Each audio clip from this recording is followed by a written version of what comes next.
What's up, everyone? Welcome to another Penta Podcast. I'm Shade Slayer, and joining me today is psychotherapist Manish Shekhar Das Gupta, and we're going to be talking about Male Mental Health Awareness Month. What's up, Manish? How are you doing? I'm doing good. Thank you. Awesome, man. Today we're going to be covering a few things. We will discuss mental health awareness, broadly covering mental health needs and how to get help. Mental health for men, including gamers, how to keep our mental health ship and shape in today's environment, which includes internet, gaming, technology advancements, as well as the changing scenario. Manish, we are very happy that you managed to get some time to have this chat with us today. Really appreciate it. I think um, mental health is become more and more relevant over the years, and I think it's it's a critical stage where this is something that we need to spread awareness about and have people address the fact that mental health is something that they do need to take care of. So let's begin the conversation with the primary question. I think what does one mean when one says mental health?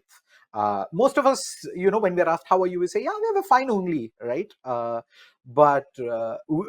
the fact is that we do believe we are. But is that like the right response? Is that a response that is coming from a place where we've kind of uh, even addressed the question correctly? What is your take on that, Manish? Hmm. I think it's the most common response that we tend to give whenever people ask, "How are you? How are you doing?" And people usually are like, "I'm good" or "I'm doing well." Something like I did right now when you ask me, "How am I?" Right? And so it's the most common thing to say. But is that really true? Are people actually doing good? Are people actually doing fine? And most of us aren't. When most of us say that we're doing good or we're doing fine, maybe we aren't, and we either say that for socially acceptable reasons, or well, we don't find the space where we can say beyond that as well. About what we might be feeling or how we might be going, what we might be going through as well. About mental health, I think mental health is a more holistic way of looking at how you're feeling, how you're doing. It sort of incorporates your cognitive components, emotional components, social components. So it's sort of like a holistic way of looking at how your everyday life is, and how well you're doing or how unwell you're doing, and either of the two is okay. So it's also important to, I think, establish right from the very beginning that we might be feeling sad, we might be feeling low, or we might be feeling many other things. But that doesn't mean that it's necessarily bad. Right. These are feelings that we are feeling. And these are many things, these are some of the components that mental health includes. Yeah. Since we are addressing Male Mental Health Awareness Month, right? And I'd say even in gaming, especially in esports, it's heavily skewed to when we look at the ratio of male gamers versus female gamers. Um, uh, in gaming, do you think that the experiences are different when it comes to what male experiences versus what a female experiences, and what are the issues that are commonly faced by men? How do they go about dealing with them, and uh, what would be like a proper starting point there, Manish? I wouldn't be able to speak much about the female experience when it comes to gaming, but I do think that the male Yeah. experience when it comes to the gaming industry or the experiences of gaming are, it's different. There's a lot of, I mean, to start off with, there's a lot of shame that goes on around it. Like if you find someone who's been gaming for a couple of hours or more than a couple of hours, they're sort of looked down upon. It's sort of seen as a waste of time, as being seen as unproductive. Yeah. Somehow, physical activities have more brownie points as than gaming does, in order to say wind down. Yeah. So that's one thing. There is a huge sense of societal judgment when it comes to men and gaming. So the one is that of shame, which then sort of contributes to them feeling small or inferior, like they are sort of actually wasting time. When Yeah. you hear something being told to you days on end, weeks on end, months on end, and you sort of tend to internalize it. You sort of tend to start believing that, well, if I am gaming or if I game, then it's sort of like a waste of time, basically, or I must focus on other things, and there isn't much space for me uh, to game. To give you a personal example, I was a gamer. I am a gamer now again, but the was past tense is important because I was a gamer growing up. Uh, you know, as a teenager, I would sit and play Assassin's Creed and many other games just all throughout the day. Right. And once I entered college, after I think once I entered like 11, 12 standard, I felt like, okay, I need to sort of reduce my game time, start studying more, which I did. And then I got into college and I, lost track or lost touch with gaming. And I would feel like, okay, now I'm in college. I must focus on my studies. I must focus on other things. And sort of, I had to let go of gaming. And there was also a lot of other societal shame associated it as well. Like, you're in college, you must study, you must do other extracurricular activities and not just sit in front of your computer and game. And then, I finished my undergrad, I finished my master's, and then the pandemic happened. And it was around that time where I felt an inkling to go back and connect with gaming. And that's when I bought like a second hand PS4 at the time, and I sort of got back into the world of gaming.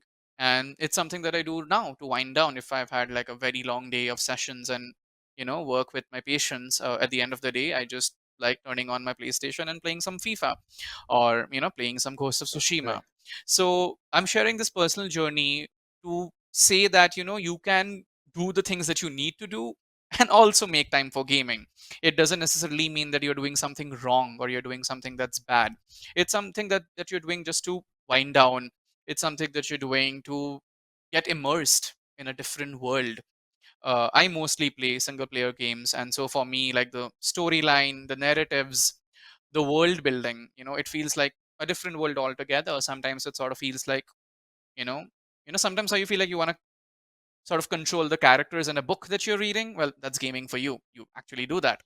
and Yeah. and with the advent of RPGs and massive worlds like, Elden Ring and all, you can just go for it and go all out, and there's so much more scope for experiencing and feelings. And what recent games have also started doing, two games that I can think on top of my head is like, say, God of War and God of War Ragnarok. They've really focused on the Yes. storytelling of it, the emotional bit of it, how a father redeems himself to be a better father. And I use Right. that as an example in my sessions with the gamers I work with as well. So there is obviously more to gaming than, the issues that we face, which is mostly primarily shaming. That if you're gaming, there's something wrong Right. with you, or like, you are wasting your time, which isn't true at all. Like you mentioned, right? Uh, there was a lot of a few years back where you used to initially game when you were in school versus gaming today.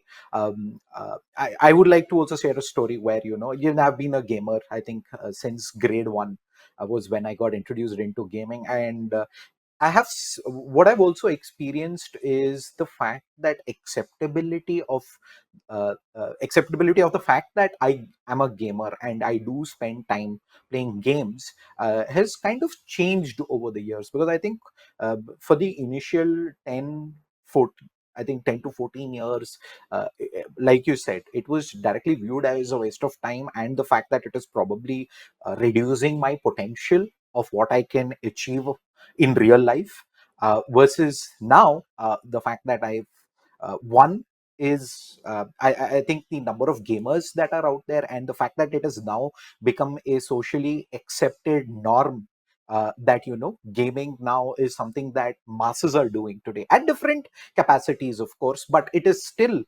done by a much larger group than what it was very niche a few years ago.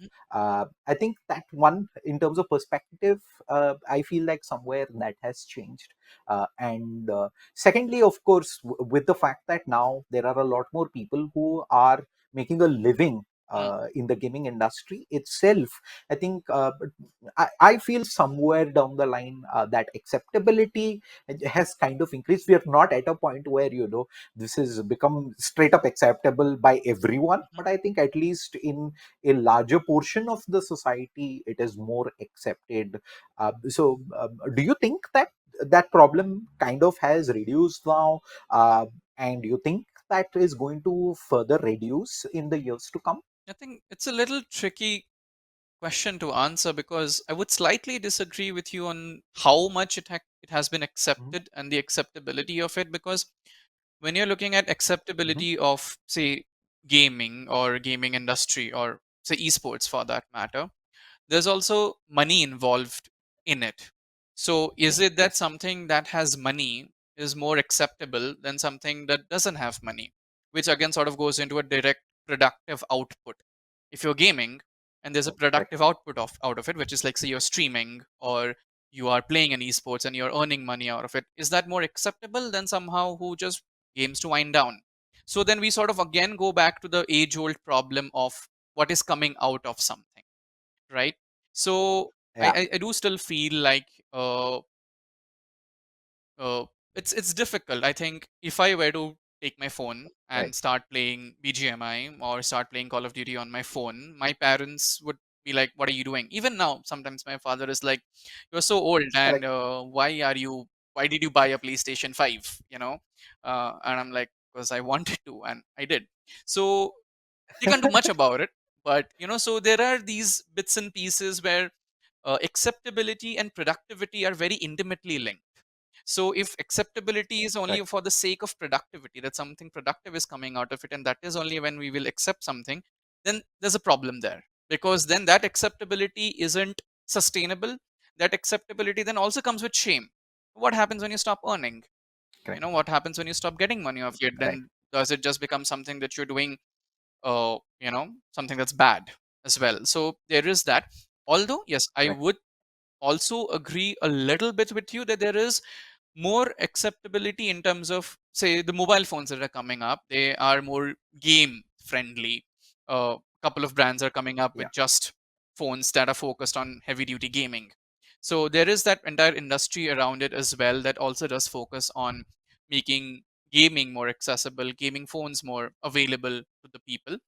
But I Yeah. think we also have to sort of look at it from a generational point of view as well. Which generation is sort of more accepting of something than the other generation? So I think these would be a couple of my viewpoints on the acceptability of it. Yeah. Got it. Got it. Perfect, man. Next up, you mentioned a couple of games, God of War and God of War Mhm. Ragnarok. Couple of my all-time favorite games. I, in fact, was playing some Ragnarok a couple of days ago. I have the Thor collector's edition Ah, hammer wonderful. that comes with the game as well. Yeah, I'm a huge fan of that. But one thing that God of War has, right? I think it goes synonymously with that entire game franchise, and it does with a few others as well, like GTA and others, is violence, Mhm. right? And people often talk about, like, hey, you're playing violent games, and that is going to make you violent in real life as well. How true is that claim? And how does one, regardless, go about ensuring Mm, their well-being and that they have their priorities and their thought process right? mm. I think that's a very good and very, very important question. There is hardly any connection, to be very honest. People who want to be violent, they are violent. They don't sit and game. They do the violence outside or inside the house. So I Right. think it's most of the research, if you were to cite, they are a little older. They are mostly correlational studies, so the connection is very difficult to establish. I'll share another anecdote. I was playing God of War Ragnarok, the DLC Valhalla, and a friend of mine, Yes. yeah, was with me, and I was just playing, and she was like, "Oh, I see the appeal," because I think I had sort of the finisher that Right. Kratos does with the R3, and he sort of Yes. smashes the enemies, and this is gore and blood all around. And this friend of mine, she's like, "Oh, I see the appeal." I'm like, "Yes." So Yes, it is a violent game, and that's what I love about it. And I think that's what people love about it. And that does that make me violent outside? No. Because if I had to be violent outside, I would be violent outside regardless of a violent game I'm playing or not. Uh, Yeah, this is just a myth that has been created, that people, because you're seeing something and that's what you're going to be doing outside, that isn't really relevant. We can think for ourselves. Most of us can separate the good and the bad. We have a sense of ethics and morality, and most of us can separate what's yeah, happening in a console or a PC from what outside the real world. So that's one thing. The aggression in the games are actually a very good outlet for the aggression that you do feel inside. uh, it's recommended, it's a good outlet actually. If you're playing a violent game, and we all have aggressive and violent tendencies, what separates us is how much we act on it. If we are acting on it all the time, well, correct. that's the difference. But if I am feeling angry, if I am feeling a little frustrated, and I just want to get on God of War, I just want to turn on Ragnarok, and I want to play the DLC, I want to play Valhalla, because I just want to go on a rampage, just killing these demons and all of them, then that's what I want to do.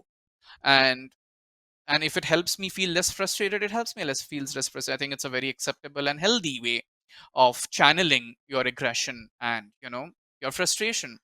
Plus, there's also a lot of cognitive benefits, because playing some of these games isn't easy. It requires a lot of Yeah, attention span, it requires uh, good RT, good response time. It requires hand-eye coordination. So it's also an act of mindfulness, because you're immersed in a world, and you have the controller, or you have the keyboard in your mouse, or the mouse in your hand, and you're sort of immersed in it. You're doing something with your hands, you're doing something with your fingers. And so otherwise, as an example, people are like, you can cook, because then your hands are involved, your eyes are involved. That is more socially acceptable than playing a violent game. Uh, but cooking, yeah, yes, is important in the way that it can also be calming for other people, it can be helpful for other people. So can gaming as well, because the mechanisms, while they are different, we are still using our mind and the body and our fingers in order to engage into something. So that would be my opinion about violence and aggression, and their translation outside.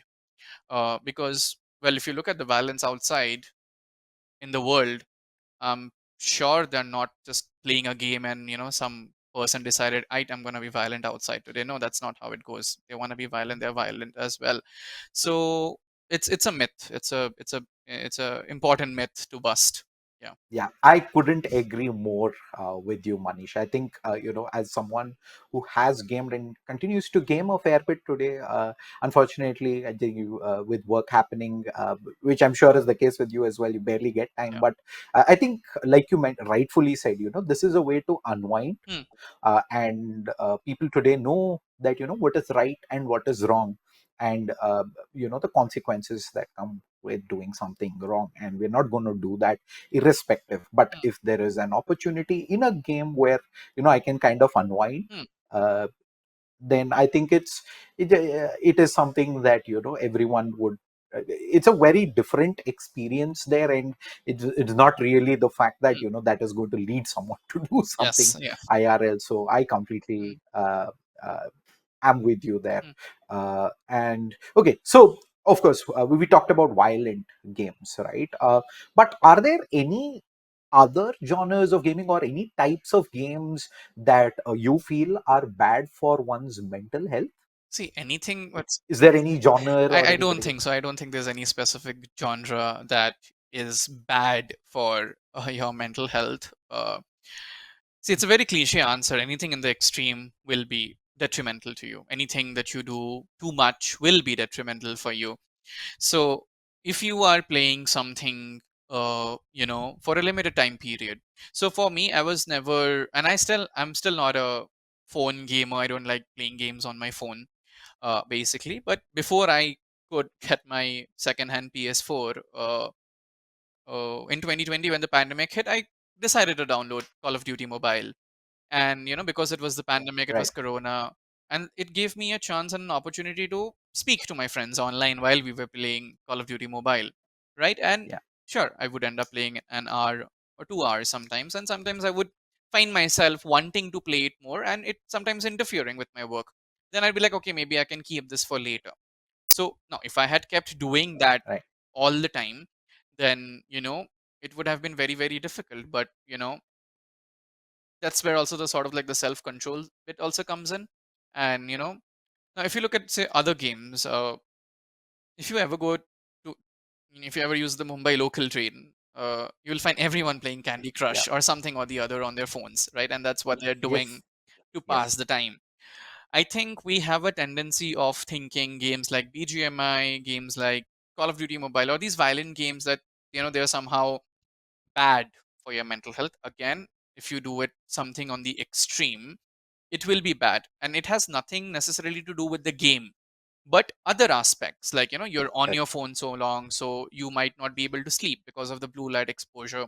Your back might start hurting, your hands and fingers might start getting stiff, so there are more consequences to it as well. So the game is the medium, but the act and why you are doing it is what we need to focus on. We more often than not just focus on the symptom and be like, this is the symptom, this is wrong, conclusion, the symptom is the problem. No, the symptom isn't the problem. Why did I, who doesn't like mobile gaming, get into something like Call of Duty Mobile? Because I didn't have an option, and that was the only way I could connect with my friends and engage with them in something, which was playing Call of Duty Mobile. So the context here is important. Call of Duty Mobile was just a medium to connect. Now, if we start saying that the medium is the problem, then we are sort of putting a blind eye into the societal issues that sort of go into why we Yes. feel something as a problem. So, personally, I don't think any genre of gaming is bad for your mental health if it's done in a balanced manner. Interesting that you bring that up, right? Moderation is the key there. The fact that you game in moderation, but I think gaming products itself, Mm, right, for a select few individuals, it does become addictive, right? And like you said, some people can probably just look at it through their own lens and say, hey, I should probably do this in moderation. This is affecting me. I think that is a very straightforward way of identifying the problem mhm, and saying, hey, I am getting addicted to this, or I'm already addicted to this. I need to reduce this. But uh, how does one who's not able to do that still kind of figure out that there is a pattern like this happening, and how does one kind of deal with it, and but without actually losing the fun elements of playing the game and leaving it altogether? mm. What would you say is a solution in such a scenario? I don't think there's any one solution. I think this is also, I think it's a good question. It does connect back to what I was saying earlier, that Yeah. some addictions are more acceptable than other addictions. Like George Orwell says, all animals are equal, some animals are more equal. So the Yeah. point of view that I would adopt, say, let's use a hypothetical example, that someone comes to me in my therapy room and says that this is the problem, that I'm addicted, and the products are designed in such a manner that we get addicted to it. Why does it Yeah. exist in the first place, or why is it succeeding? Why is there something that is happening within all of us or some of us, because of which we are sort of more prone to uh you know these Yeah. sort of addictions? So for instance, being addicted to the gym is not necessarily looked at as an addiction now. It's sort of looked at as a gym rat. Yeah. It's sort of brownie points again. Yeah. It's something that I do, it's part of my personality, right? But there is a possibility. Yeah. You're like a sigma male at that point. Exactly, exactly. But there's a possibility that if you're just going to the gym and not focusing on something else, right, that can also be an issue. If someone's just going to the gym, I mean, I don't have anything against people who go to the gym, but the point is just to make it clear to the viewers here. uh, but the point is that anything again that you do in the extreme, and also how society looks at some things, right? People looking at going to the gym is more acceptable now, but that can also be an addiction. And again, why is that the case is something that we can think about and have a conversation about. So if people, and certain group of people, are getting more addicted or getting more used to a particular type of game, or they are gaming that more, can we think and reflect on why that is the case? Firstly, what about the games uh, are so addictive? What are the elements of it that make it so prone to addiction or so prone to being used and overused? That's one. Second thing to think about is that what about these group of people? What do they have in common, or what do they have in difference perhaps, that makes them susceptible to it? Third thing would be, what are some Yeah. environmental factors that's contributing to it? Some people might belong to violent households, and but they don't have any space to Right. express their violence. The only way they can shut down from the violence that's happening in their household is to put a put of earphones, go to BGMI. Now, if you look, and that's what they do, Yeah. that's what they do, end up for 4 or 5 hours, and you can look at that as an addiction. But aren't we going to look at the violence that's happening inside the household? Right, so that is also Yeah. equally important. We need to look at, again, problems as not problems, but problems as symptoms of a larger issue at play. So many of us, and most of us, we are addicted to something or the other, be it alcohol, be it cigarettes, be it coffee, uh, you know it, Yeah, I drink a lot of coffee and tea, so I completely yeah. understand this one. It's something very day to day, right? Which is not viewed as addiction, but it really is. Exactly. I mean, because I have a long day today, I've had a long day today. I've drank like 2 cups of coffee, and no one's gonna say something to me. But if the same thing, I was gaming for 3 hours straight, people would be like, "Why are you gaming for so long? Why don't you do something else?" Right? So the point I'm trying to make here is that we need to think and we need to reflect before we come to conclusions, or before we pass judgments, or before we call something as addiction. You see, no one wants to be addicted. No one wants to overuse something. Sometimes we are helpless and we don't have a choice. And that's the only way we know how to survive, or that's the only way we know how to make sense of the world. And that is applicable for Yeah. many of us. And I think we need to make more space for these conversations where like the 3 points that I made. What about the game? What about the individual differences or similarities of the people? And what about the environmental factor that's sort of contributing to this? To give Right. game and Right. gaming more benefit of doubt. See, industries who design games, they want to earn money, they will design something that is addictive, that people want to do, be it microtransactions, be it something else or the other. That's, it's capitalism. That's what they're going to do. Uh, but we Right. also need to look at contexts, families, societies, and what about these that contribute them to sort of being, prone to using or overusing games. Yeah. Another thing that you mentioned earlier, right? Your during when you played Call of Duty Mobile was the fact that you were playing it with teammates and a bunch of Mhm. friends, right? It was a way to socialize, and I think that is something that has uh, gaming initially, I would say, that was one of the key hooks initially. I remember I spent a lot of years playing in gaming cafes Mm, when I initially started gaming. I think 2006, around when you had your Zapax, your Reliance Web Worlds. mhm, I'd spend a lot of time there, and the hook there wasn't actually the gaming. mm, It was the fact that I would go and get to spend time with my friends, talk to them about it, and gaming was just a medium that allowed us to connect. mm, Right, and I think that that thing has kind of now become even more accessible thanks to there being online gaming. Now all of you don't have to take time off your lives and meet in one place. You can do it online and you can still have a good time together, mhm, right?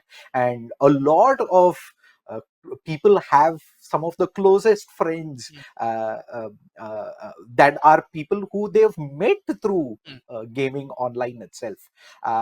So how does one go about enriching these friendships, especially outside of gaming? mhm. I think it would start with the intent. Are you looking for, some people just might want the friendship to just be like an online gaming friendship thing, and that's completely okay. Yeah. So we start with the intent. What is the intention of this friendship? Are you looking to just keep it on an online gaming platform friendship thing? Like we meet whenever we are gaming, we speak, online, and we game together. If no, people want to meet outside of the space, and if they're in the same city, and there is an intent there that, oh hey, I would like to meet you and all of that, then sure, why not? And that's where you share numbers, or you share your Instagram IDs, and you get talking. So I think if anything, it would be about the intent of what both the parties or other parties one involved here, about how they want to enrich their friendship, and to see if there are similarities that they share apart from gaming. What are the points in which they can connect with, what are the points that they feel they can relate to as well. Also, it takes time. So something that happens is that when you're gaming, and this might be, I think this is important in the way that when you're gaming, you might be feeling intimate with the person that you're gaming with, because there's a specific set Right. context there. There's the stage that's laid out for you. You just need to go, go and Yeah. game whatever game that you're playing. There's coordination there. There's cooperation there. There might be conflict there as well, but the stage is set. But when you take it outside, a lot of people struggle to get closer or maintain their friendship, because the stage isn't there. What is the common ground? How do we improve this friendship, or how do we get more intimate? Give it time is what I would say. See where both of you are, or others are in your life stage, or what is it that you are wanting from each other, and know that both of you have met at a very specific set context, and for your friendship and your relationship to go beyond that will take some time, and will take effort from both Yeah. the parties and from both the ends. So I think that would be my a couple of thoughts on how you can sort of enrich that friendship, which is to be patient, which is to know that the context of how you met and the context of how you want to take it further is different. So it might be difficult, it might even not work out, but that doesn't mean that you need to leave your gaming friendship. Maybe that's what your friendship is all about. It's about gaming, and that's how you're Yeah. connecting, and that's okay. There's a possibility that you might connect with people more than that, beyond gaming. You might find certain points of interest, certain other things, and you know well and good, you can connect more with them after that. But intent, patience, and seeing what the context is, because sometimes what happens, we all do feel isolated, we all do feel lonely, and we want to connect with people. And the Yeah. surprise that comes, oh, I felt so connected with this person when I was gaming, but now I'm meeting him, and well, I don't feel that connection at all, or well, maybe they are not putting in as much efforts that I have been putting in.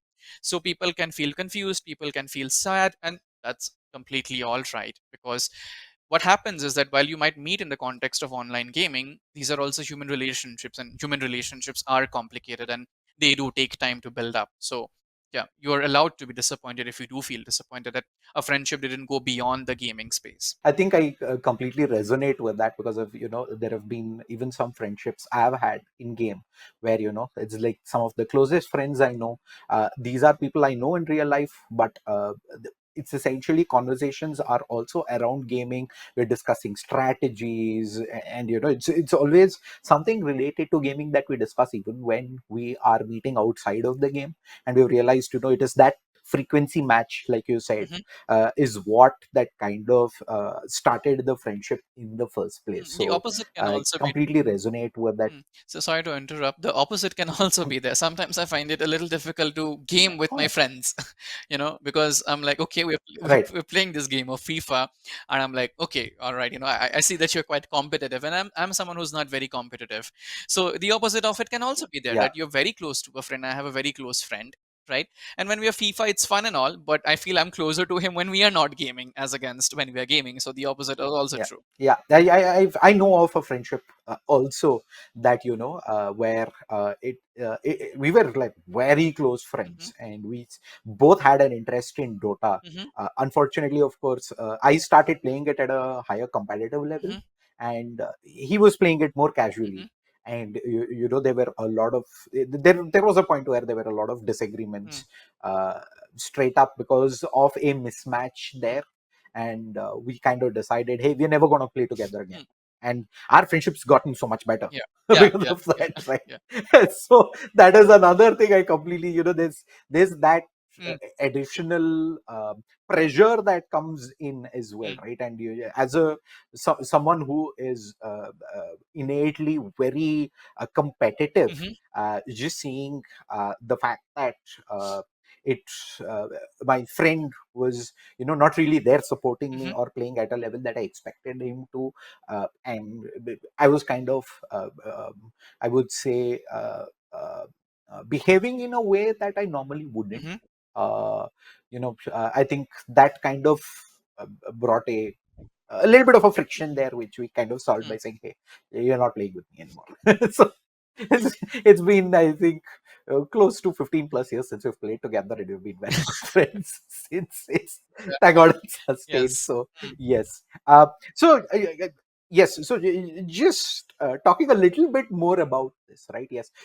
there are friendships that we build mm, online, right? And what usually happens is sometimes for multiple reasons, whether it might be straight up the two of you have had a altercation and Hmm. then you kind of decide not to talk to each other, or of course, for a lot of people who play it casually, life happens for various reasons, you're no longer able to uh, continue doing that, and you kind of uh, end up breaking Hmm. the online friendship altogether, which of course, there are ways, um, uh, where these situations where these relationships, you're very close to that person, right? And how do one go about dealing with Hmm.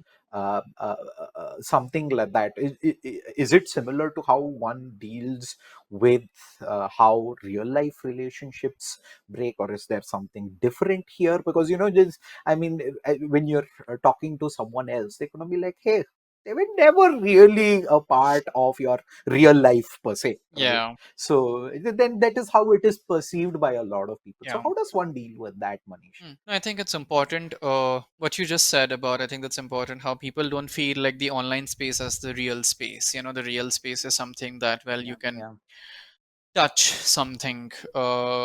Again, which I think goes back to a very, one way of looking at things. I think sometimes uh, breakup of online friendships can be much more painful.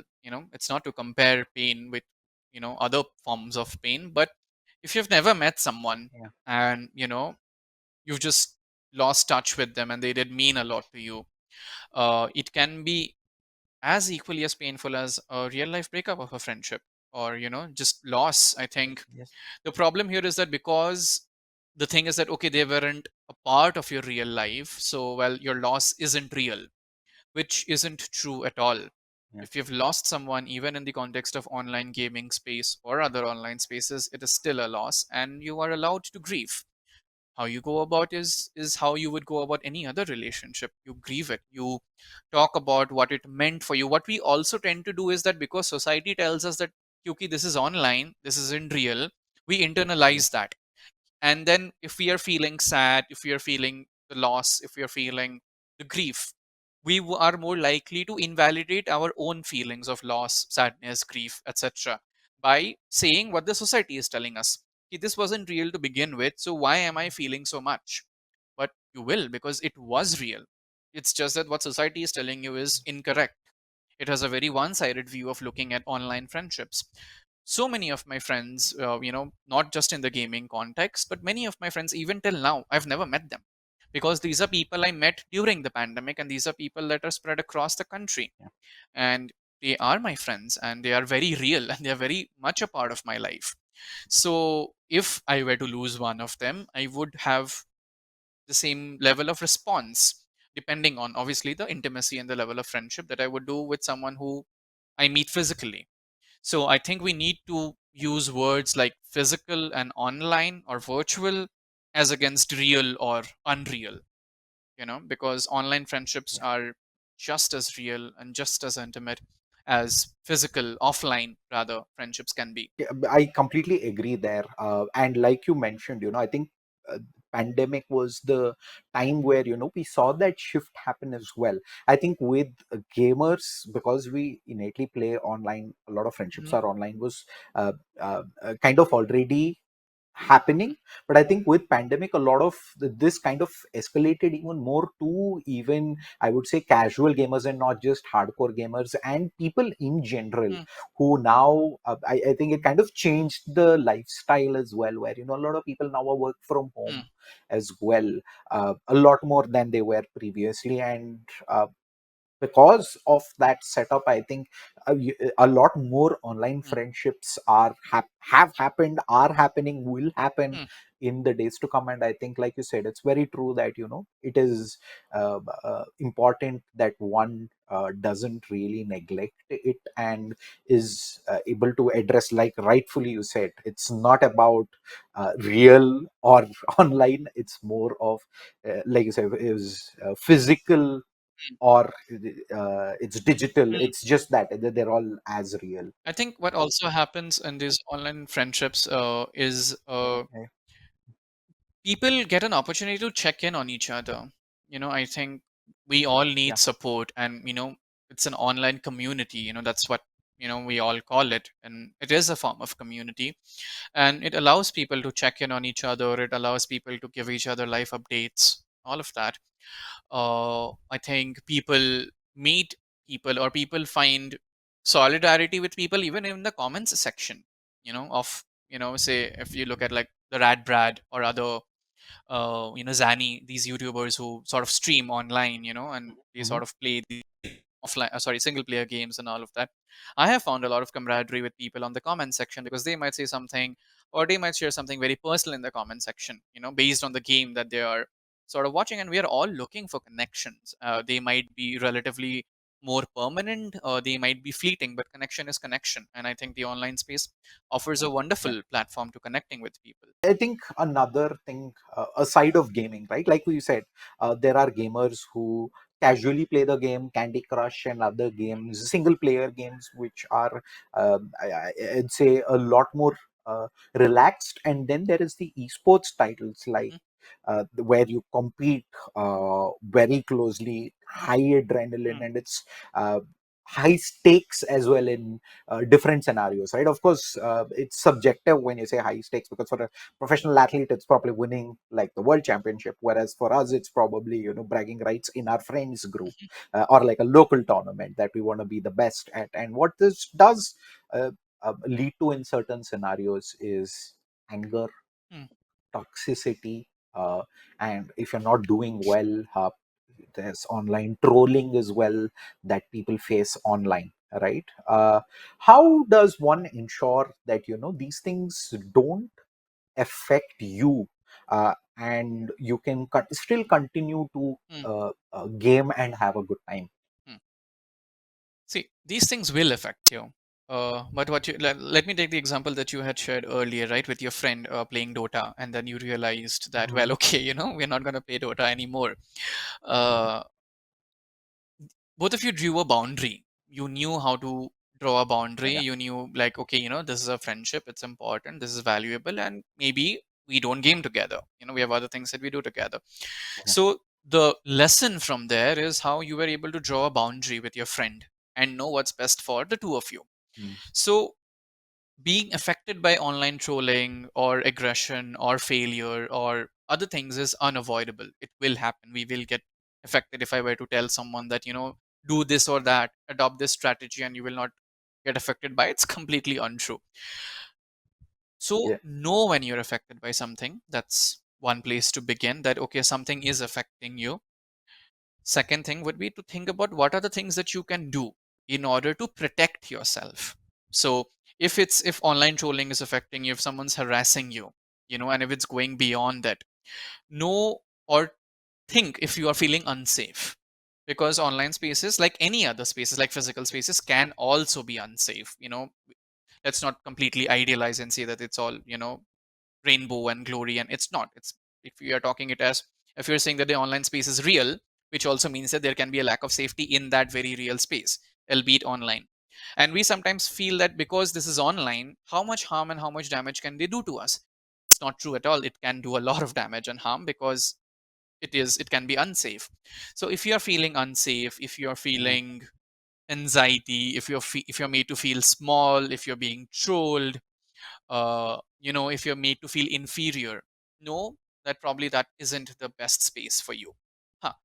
Each may, if there's a Right. banter and all that's happening, and you're able to be like, okay, this is banter, and this is a good friend of mine, that's a different thing. But if it's repeatedly happening, know, and this is where I bring in the lesson you had shared, know how to draw your boundary. That, this Yeah. is beyond me. I need to stop here. I need to say no. So a lot of times we continue a lot of these things because it is difficult for us to say no. But there is real psychological harm Yeah. that is happening, even in the online space. If you're being bullied, if you're being harassed, or if you're feeling other things as well, if you're sort of constantly finding it difficult to succeed or win at an esports event, let's say as an example, right? Know that it is affecting you, and seek help for it as well. There is no shame in that, in seeking help, even if you find that you losing in an esports tournament is impacting you, it's important to you and it's affecting you, so you can seek help for it. So I think what's important is these things, knowing how it's impacting you. If you're feeling unsafe, so safety is a word that I would recommend people to think about. It can be a good marker that to ask, am I feeling safe or am I feeling unsafe? And what's very interesting, most men think that they can't feel unsafe, and something that was, Right. it's personal to me as well. Sometimes I wonder, and it took me a long time to understand that as a man also I can feel unsafe, because what has happened is that because you're a man, or we are a man, we feel like, well, lack of safety is something that only women can feel, which is very true. They do feel very unsafe, Yeah. and it's a patriarchal society, and that does exist. But the patriarchy also impacts us, and men can also feel unsafe. But it becomes harder for us to think and accept or acknowledge that, oh, maybe I'm feeling unsafe right now. Because tabhi that's the alpha, sigma, all of these things come in. Like, oh, how am I feeling Yeah. unsafe? If I'm feeling unsafe, I'm sort of sigma, beta. I'm not sure what the terms are, but basically that. That you're not alpha. Alpha doesn't feel unsafe at all. That's not true at all, actually. You know, so we we do feel unsafe, men do feel unsafe, and I think, in this context, in the online space, we need to be more mindful of it, and then to see what, I know I'm repeating myself here, but what our boundaries are. Yeah. Like you said, it's very important. The first part comes in identifying Hmm. the fact that I think that is where I would say different people take different amounts of time Hmm. to kind of Hmm. figure that out, because they're not looking at it very objectively, and they are too far in Hmm. there, where they're kind of then trying to just reflect on it retrospectively and see, they might, is there something I am doing wrong, Hmm. right? But the fact that you address it, that hey, there is something wrong, Hmm. and be very objective about the solution as well, and think in kind of, like you Yeah, I said, would say, like, with that scenario where you say, hey, hmm, trust yourself, and yeah, yeah, trust your body. If your body is feeling something, if it's feeling anxious, if it's feeling agitated, trust it, allow it to exist, do not try fair. to suppress it. Absolutely. Okay, let's talk about one more, I would say, aspect of gaming that, uh, there have been a couple of cases that have turned up in the news as well previously, of people spending a lot of money Hmm. in games as well, right? Hmm. And certain cases it can lead to a poor financial health as well. Mhm. How does one deal with this, Manish? It's a difficult question to answer. Uh, Yeah. hmm. Because I mean, there are two ways to this, No, of course. yeah. One is the fact Mm, that mm, you're spending your parents' money mm, to do this, and the second is where one is spending their own money, mm. but it's still happening regardless, right? Yeah. Is is there a problem? Does it? And if it is there? What are the ways that Mm. one can deal with it? It depends. Again, placing it in the context. Let's. I think, yeah. Let's talk about microtransactions then, and something. I am a Mm, gamer. I game. I'm very acceptable of all the things that involve in gaming. Something I do find it difficult to understand is microtransactions. Buying skins or buying right, figures and all of that, and paying a lot of money for it, right? Uh, Although a part of me does get it, and that's the part where looks at it from the perspective of identity or the online avatar, the self, right? Like, say, things that yeah, people would spend buying, say, a 10,000 rupees watch. uh they just spend that yeah, 10,000 in the online space because that's where they feel they are probably more seen, or that's where they want to show their own selves, or aspects of their selves in that space. So I think it is a complicated issue, so I really don't want to give sort of like a one quote fits one size fits all answer to it. I think we need to look at individual or collective examples and instances of why it happens. I can understand why it exists. I personally think it has to do with our sense of self, our sense of identity, and how it shows up yeah, in the online space. So if you're spending unnecessarily, even in the offline space, that is also an issue. If it's sort of taking a hit on your pocket, yeah, the same logic I think will apply to the online space as well. That if you're spending more than you can afford on something, then why is that happening? And then once that has happened, once that sort of acceptance or understanding is there that okay, this is a problem for me, because it spending 10,000 rupee on a skin or on a watch might not be a problem for a person, but it might be a problem for someone else. So I think the financial bit Yes. that is there.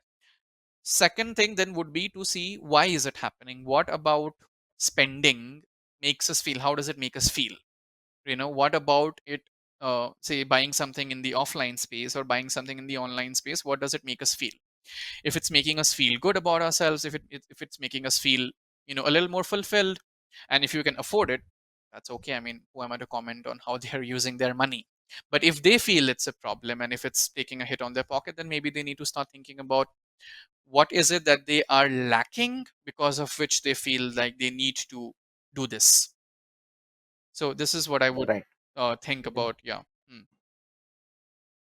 Yeah. So full disclosure, I'm one who is guilty of doing this. Like all the Mm.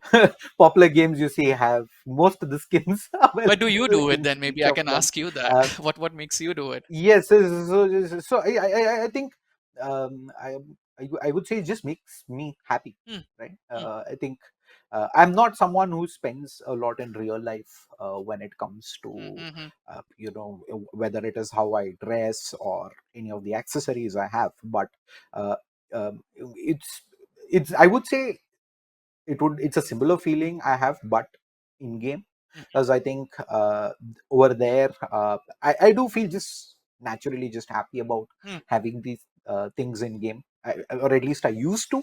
I think there was a time where I kind of uh, realized that this was a cycle I was stuck in, mm. where I put money into the game. Now because I put money into the game, now I have to play it more, Right, and because I'm playing it more, I put more money into the game, and right. then now I'm like, okay, I have to play it more. So it's like a Mm, it's like a cycle that keeps you hooked on. mm, And what I realized was, of course, it's still gaming, and I realized that hey, there are some of these wonderful single player games that are there as well. I should try them out from time to time. So I realized that it was not more about, I think, the money, but mm, the fact that that kept me hooked even longer on a few games, instead of me just experiencing different things. And I think over time I've just realized that it's not that I don't spend anymore. I still do from time to time, but it's far far lesser now. I just end up spending just getting like a new game and playing that, as opposed to just having like new skins in mm, an existing game. So mm. yeah, for me it's just a feel good factor, I would say. And I think That's that is what, yeah. something Mm,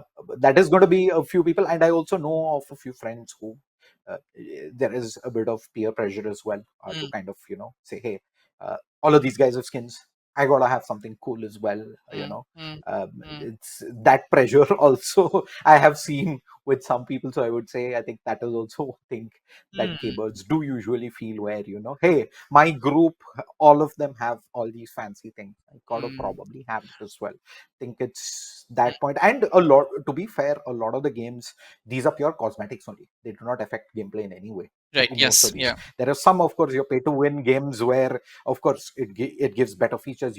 You're able to play better, and you can. But majority of the games, I would say, out there, especially the Mm. esports titles that are there, they are just pure cosmetic. They don't affect gameplay in any way. I think, And yeah. What you I said. think, Sorry. Go on. no, it's just also bring up an example. I think Mm, one of the best people I know, yeah, I can give an example of, is one of the top athletes in League of Legends, Faker. mhm, Uh, he's known to play matches wearing zero skins. He just uses stock mhm, of what the character is. I think that is testament to mm, the fact that a lot of people feel, I know for a fact people also feel that, it does give you a mental edge of sorts. It mhm, might not be physically actually there in terms of stats, but mentally it does. I don't believe that is the case. I think it's mm. just the good factor or the pressure, like I mentioned. Yeah. I think what you said is very important, and it got to me thinking about how we need to sort of think about how to balance it out and what is the place of certain things. The other thing that I was thinking about in this context is because gaming is already something that's already looked down upon, and there's a lot of sort of shame associated Yeah. with it as well, right? So that doesn't mean that it can't be prone to criticism. It has to be criticized, it has to be looked from a critical lens. The issue becomes that when you Right. look at something that's already been so criticized with the critical lens, it becomes that its entire existence is wrong.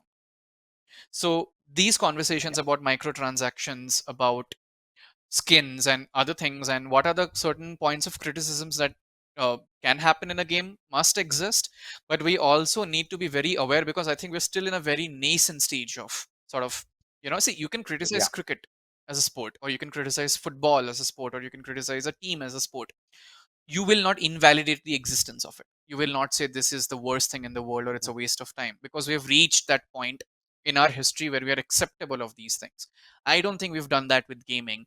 So I think it's important, when we do criticize, and we must be critical of it, we also see the nascency of it, and not be like, oh, just yeah, because this microtransaction and these are the critical points of it, we tend to think like this whole thing is bad. So we all sort of need to give correct. the thing, which is the gaming, more benefit of doubt, more space and more room to exist while we pick these points of criticisms. Perfect. I'd like before we end this, I'd like to just get in a couple of topics discussed specifically related to esports. Hmm. Right. Again, for the viewers who are tuning in, I'm sure they're already aware. Esports is your a smaller segment of gaming where you have competitive gaming. There are certain titles called esports titles that people play, and they compete versus each other.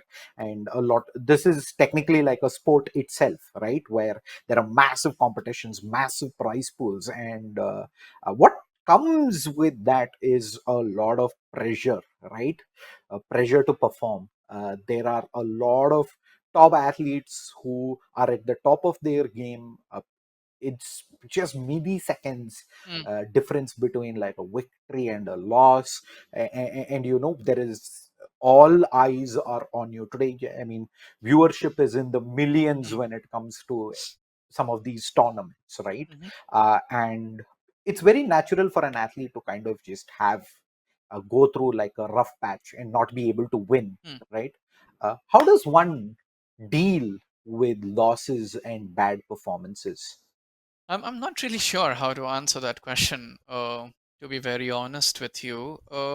See, because Is it? I mean, I'm sure there is no, like you said, mm, there is no like one stop solution for mhm, everybody, mhm. right? It's going to be different in different this one. But I think immediately some of the things that people you start second guessing yourself, right? Yes, yeah. I think this is very true because a lot of these athletes have been at the top of their game, Mm, right?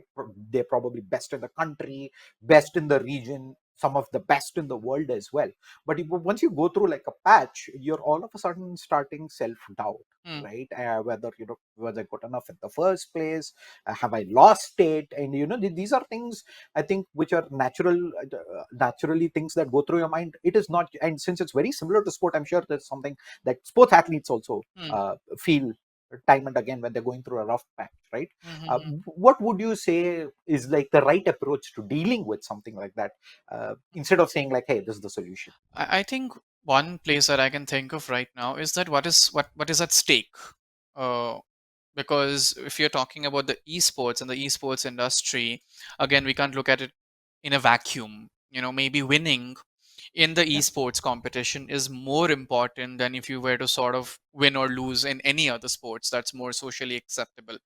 I, yeah, I, I do feel like, the individual is sort of political. They are part of the society. So it's not, so I would, on top of my head, I would think, because I haven't personally individually spoken to people who, have played these esports tournament and have lost.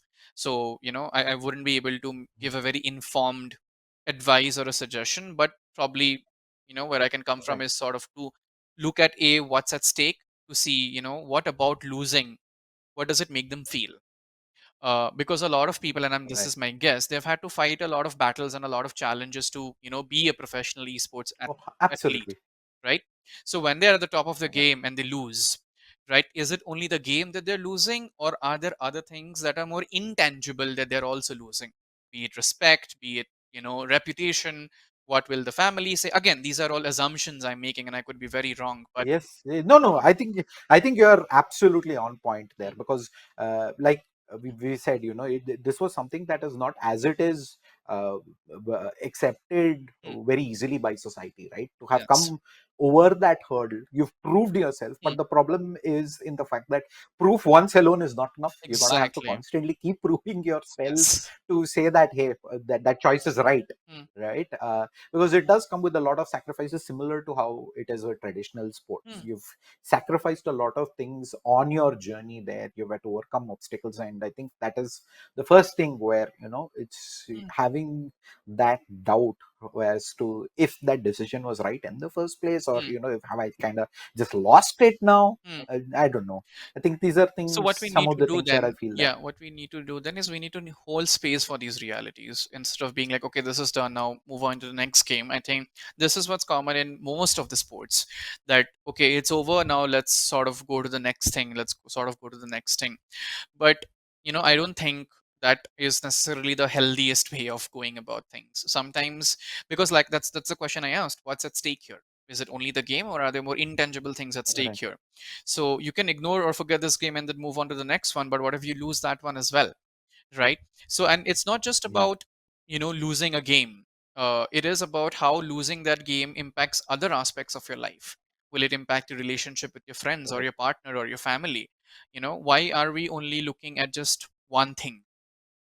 That's my issue with, and because, and I don't want to focus just this on the esports thing, even though you've brought it in that context, because it is sports. It applies to other aspects and other areas as well. Yeah. Something that I did find very interesting is when Kohli, I'm using the example of cricket because it's like a mainstream sport, when he Yeah. took a break, and when he was performing, underperforming, and he took a break and all of that. And my assumption as a therapist is that I think it had also to do with his mental health, and we allowed that to happen. We have Right. reached generationally to a point, and you would find the boomer cricketers saying that in our time this wouldn't happen. Once you're out of the team, you're out of the team, and Correct. on all of that. But that's a previous generation. And as a therapist, and my observation is that I think it was also a mental health break and not just a break from cricket. Now, it's not explicitly said and all of Yeah. that, but that's my interpretation of it, which allowed him to come back and perform even better, even though he's not performing very well in the current World Cup. But that did allow him, and we're allowing Yeah. these things to exist. So maybe we need to give people that sportsmen are also fallible human beings, and they can fail, and that's Yeah. okay. And as a society, we need to make more space for that as well, to know what's at stake, what are they losing, to look at them as people, who can miss even if they're at the top of their game, and treat them with compassion. And I think that's what we lack as a society.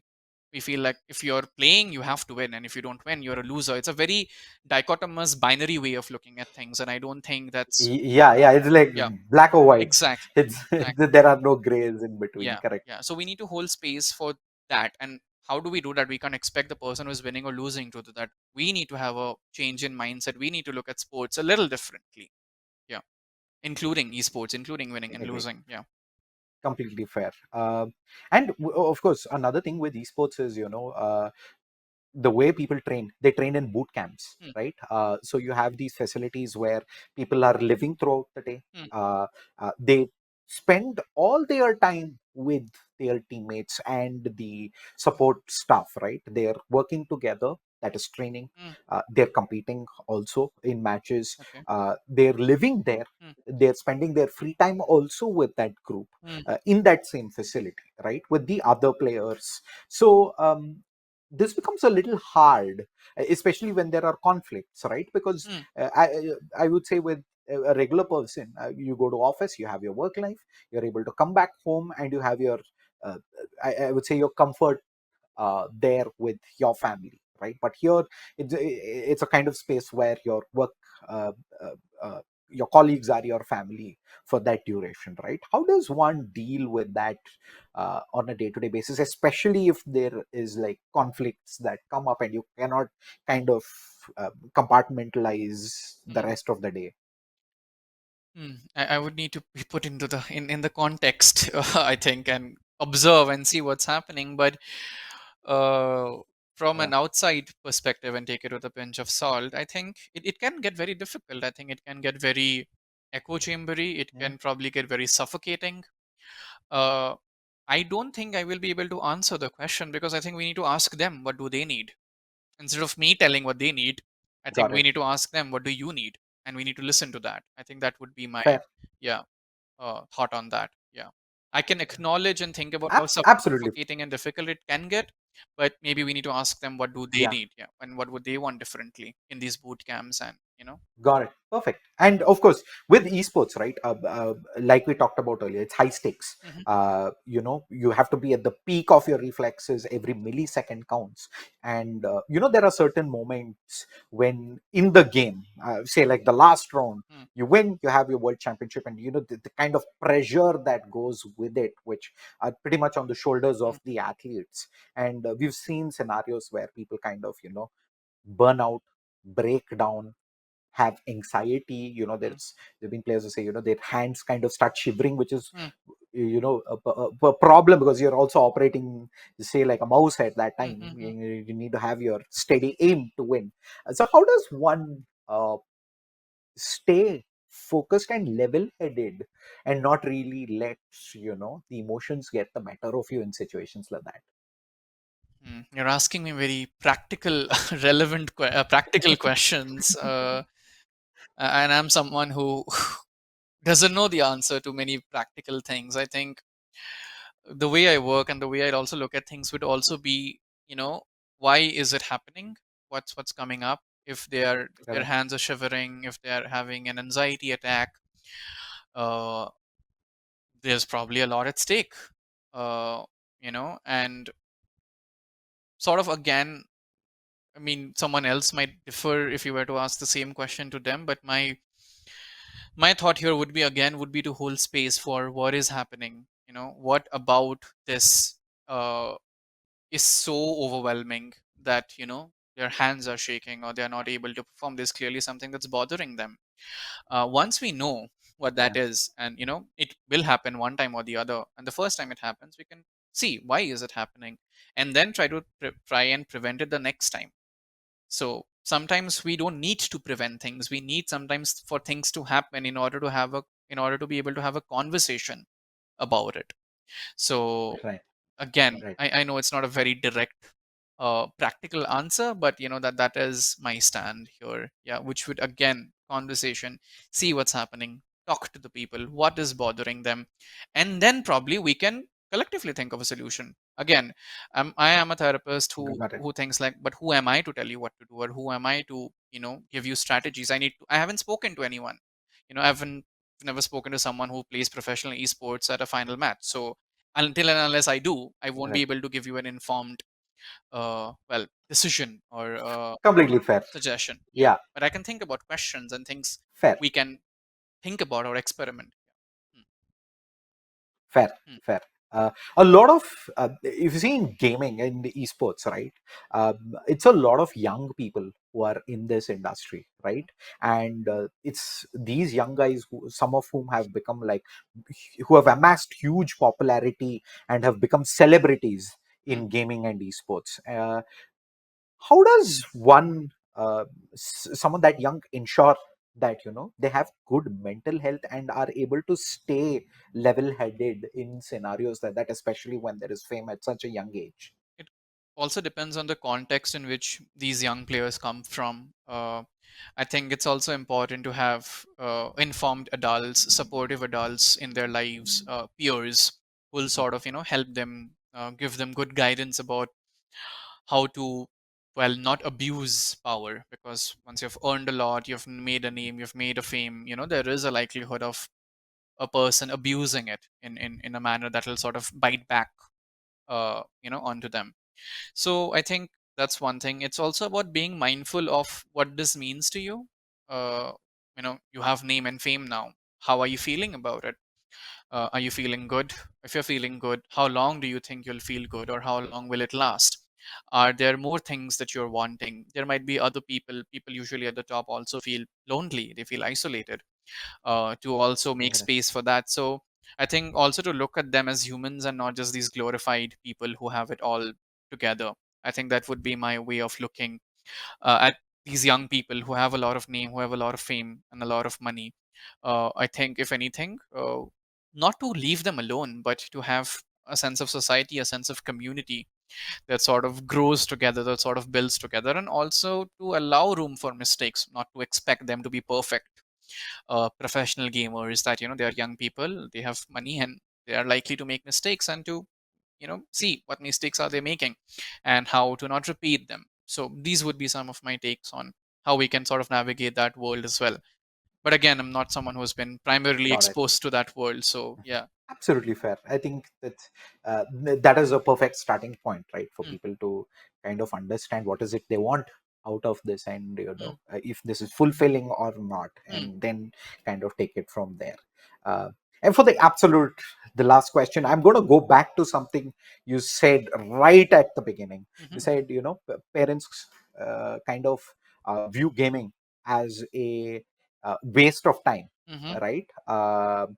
And this I'm sure is true with a lot of people, and they're kind of able to relate to it when we say it, that this is something most of the gamers out there have gone through, are going through, also mm. at some point of time or not. How do you go about and have a conversation with your parents and family about your love for gaming, Mm. and try to at least get them to understand it's not like a waste of time, or worse, it's not like some big demon. So how do you do that? My thoughts or advice would be towards parents and not the gamers listening in. If any parent is like hearing this, would be that Yeah. listen and try and understand why your child, why your kid is playing. Just have a conversation. Why don't you give it a shot? Sometimes uh some of my fondest memories with my father has been when he would teach me how to ride a cycle or teach me how to play cricket, sports, but physical sports. And at that time, obviously, online or gaming wasn't as prevalent as it is now. But it can be a very good bonding opportunity for parents to bond with their child if they feel that their child is aloof. When I say Yeah. child, I just don't mean like a 10-year-old. It could be a 10-year-old, a 20-year-old, or a 35-year-old or beyond. And if they're feeling aloof or distant from them, I think gaming with them would be a great opportunity to connect with them. And the child would also just might like it. So I wouldn't say much to the gamers listening in, because if you feel, and if they are if you feel like your parent is willing to listen to you, then try and have a conversation and see what it means to you. Use metaphors, use examples, like sports, physical sports that they can tangibly understand. That would be something that I could suggest. But more than anything, I would ask the parents to listen. That listen to why your child is playing this game or what it means to them. uh, it could be a hobby, it could be something that they do professionally, it could be something that they really really enjoy. Is there a possibility within you as a parent to try and understand this part of your child's life? So my thought or advice would be to the parent and not to the gamers, because they might just go and try to talk to someone who doesn't want to listen. So I wouldn't advise that at all, because that would just be very detrimental for them. Yeah, yeah, yeah. But parents can, I think, have a space for listening, have more space for more conversations for gaming. Yeah, I think that's these are all interconnected. Awesome, man. Thank you so much for your time, Manish. It's been an absolute pleasure. Uh, I know you're a very busy man, but really appreciate the fact that you could take some time off to have a chat with us. This has been a very enriching experience for me, and I'm sure all the viewers are also going to walk away with a lot to think about at the end of the day, and I would say are in definitely a better place to deal with some of the issues that can come up for during gaming Mhm. and esports. So thank you so Thank much you for again. having me uh, over.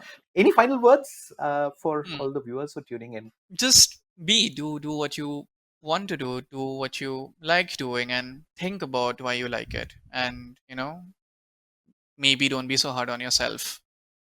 That would be a shout out. If anything, don't be hard on yourself. Yeah. Perfect. Thank you so much again, Manish. Thank you. Uh, all the very best. I really hope one day we can sit together and have a longer chat about this Definitely, I at hope so length, too. face to face. Yes, I'm yes. really, yeah, I'm looking forward to that as well. Thank you so much for joining us. You have a great day. Thank you. Thank you.